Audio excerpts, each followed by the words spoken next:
Pemirsa, hidup dengan dibayang-bayangi utang tentunya tidak menyenangkan. Apa yang bisa kita lakukan jika utang kita tidak juga beres? Bersama saya Chandra Dewi, Anda menyaksikan Cerdas 5 Menit. Dan di studio Metro Manulife saat ini saya telah ditemani oleh Bapak Putut Endro Andanawari, Director of Business Development dari Manulife Asset Management Indonesia. Selamat pagi Pak Putut. Pagi Mbak Chandra. Pak Putut, ini tidak sedikit dari kita yang terus saja hidupnya dibayang-bayangi hutang. Gaji hanya sekedar lewat karena untuk membayar hutang.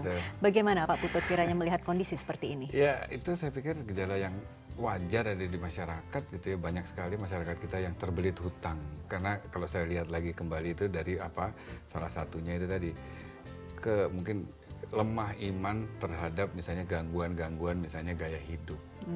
Jadi kadang-kadang gaya hidup itu membuat kita masyarakat suka lupa, kadang besar pasak daripada tiang, besar pengeluaran daripada income.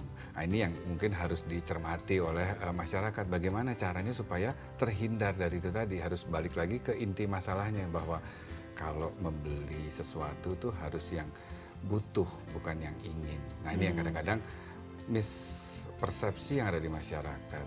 Kedua juga salah satu yang termasuk ikut juga menyumbang di situ apa? Tidaknya atau lemahnya budaya masyarakat kita untuk mencatat pengeluaran maupun penerimaannya.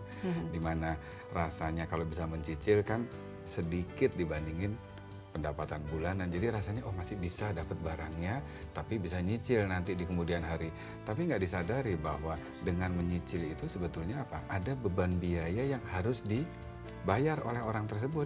Nah, ini yang kadang-kadang kita atau masyarakat itu tidak menilai bahwa sebetulnya beli tunai sekarang jauh lebih murah dibandingkan dengan mencicil. Nah, ini yang mungkin harus diluruskan lagi supaya tidak terhindar dari itu tadi, uang dapat dipakai untuk bayar utangnya tadi, kan kesian nggak bisa ngapa-ngapain seperti Tapi itu. jika memang sudah terjerat utang, kemudian apa yang sebaiknya dilakukan kalau begitu Pak?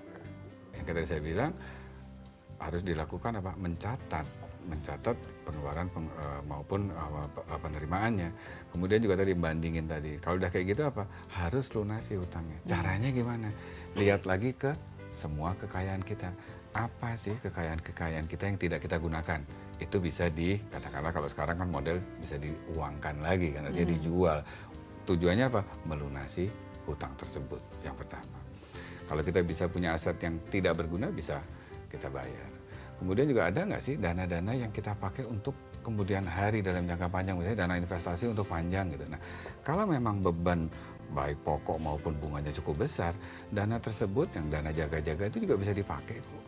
Tapi biasanya suka lupa bahwa kalau sudah lunas hutangnya, terus ngutang lagi.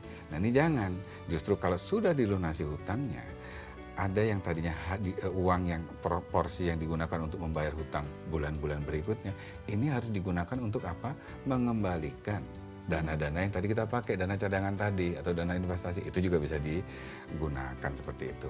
Atau paling enggak ya kita lihat lagi, ada nggak sih pinjaman yang istilahnya mempunyai jangka waktu maupun bunga yang lebih rendah daripada bunga yang ada saat ini, karena dengan begitu kita bisa mengurangi biaya pengeluaran bunga tadi, seperti itu. Oke, kita jadi bisa menutup utang dengan utang lain yang barangkali bunganya lebih rendah begitu ya Pak Putut ya. Dan juga menggunakan investasi yang belum terpakai. Betul, itu juga bisa ya Pak ya? Tapi ya itu tadi syaratnya harus disiplin. Oke, sekedar barangkali sedikit saja tips bagi pemirsa di rumah ini Pak Putut supaya utang tidak menjerat mereka. Seperti apa?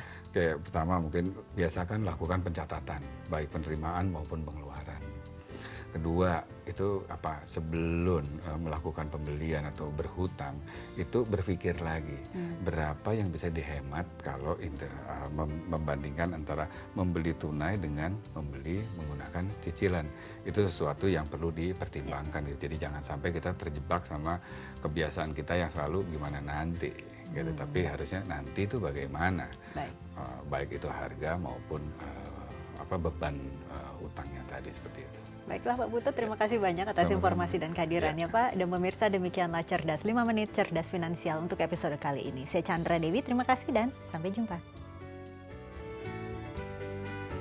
Dipersembahkan oleh